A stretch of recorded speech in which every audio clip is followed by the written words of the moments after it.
सो है guys what's up, I am Surya and your watching this video it's technical Surya. So guys आज की video में बात करने वाले हैं मोटोरोला के एक नए अपकमिंग स्मार्टफोन के बारे में जिसका नाम है मोटो E20। मोटो E20 एक बहुत ही कम बजट वाला स्मार्टफोन होगा जो कि इंडिया में आपको बहुत ही जल्द देखने को मिल जाएगा।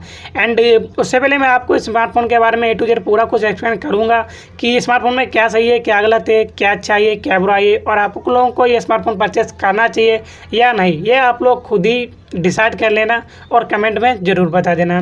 तो चलिए आज की वीडियो को स्टार्ट करते हैं। बट उससे पहले स्टार्ट करने से पहले वीडियो आप लोगों के एक ही रिक्वेस्ट है कि अगर आप चैनल पे पहली बार विजिट कर रहे हो तो वीडियो को लाइक कर देना, साथ ही चैनल को सब्सक्राइब करके ऑल पे क्लिक कर देना क्योंकि आपको इस चैनल पर हमेशा फ़ोन से रिलेटेड वीडियो मिलती रहती है। सो चलिए आज की वीडियो को स्टार्ट करते हैं। सो सबसे पहले मैं आपको स्मार्टफोन का प्राइस बता देता हूँ, जिससे क्या होगा कि अगर आपको लोगों को प्राइस पता होगा तो आप लोगों को स्पेसिफिकेशन सुनने में भी आपको काफ़ी सही लगेगा कि प्राइस को देखते हुए स्पेसिफिकेशन सही है या गलत। तो प्राइस की बात करें तो स्मार्टफोन 7,999 रुपये में लॉन्च किया जाएगा या फिर 9,000, इससे ज़्यादा प्राइस में स्मार्टफोन इंडिया में लॉन्च नहीं किया जाएगा। तो प्राइस का पता लग गया। अब बात करते हैं फ़ोन के स्पेसिफिकेशन की बात करते हैं। तो डिस्प्ले की बात करते हैं। सबसे पहले तो मोटो E20 स्मार्टफोन में आपको 6.5 इंच का HD plus IPS LCD panel देखने को मिल जाएगा जो कि 720x1600 पिक्सल के साथ आता है। एंड स्मार्टफोन 20:9 ऑपरेटिंग सिस्टम पे काम करता है। साथ ही फ़ोन में मिलने वाला display water drop notch display का डिज़ाइन दिया गया है। तो फ़ोन का जो डिस्प्ले सिस्टम है वो लगभग सही है प्राइस को देखते हुए।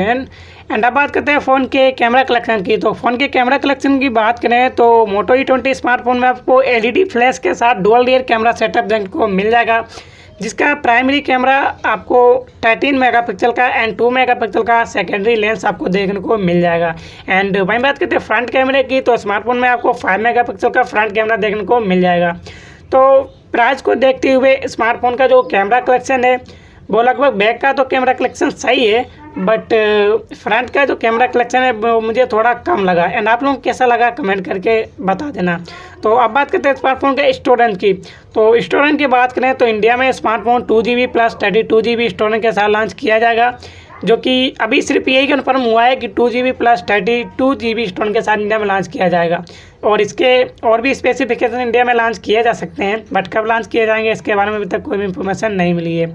तो स्टोरेज प्राइस को देखते हुए आप लोगों को कैसा लगा कमेंट करके ज़रूर बता देना। सो गाइस स्टोरेज भी लगभग सही है लेकिन मुझे थोड़ा कम लगा, ठीक है।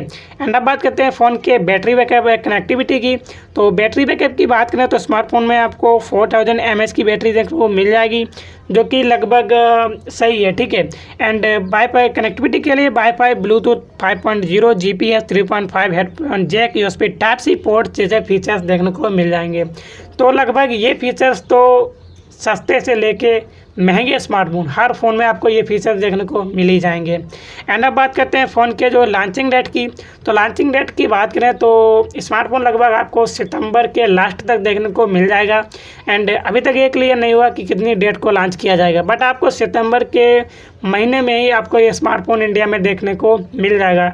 तो आप लोगों को ये स्मार्टफोन कैसा लगा कमेंट करके ज़रूर बता देना। सो चलिए आज की वीडियो करते हैं पे DN, बट उससे पहले प्लीज़ वीडियो को लाइक ज़रूर कर देना क्योंकि आप लोगों के एक लाइक करने से मुझे बहुत ही ज़्यादा मोटिवेशन मिलता है। तो चलिए आज की वीडियो करते हैं पे DN एंड गाइस आज के लिए बाय बाय।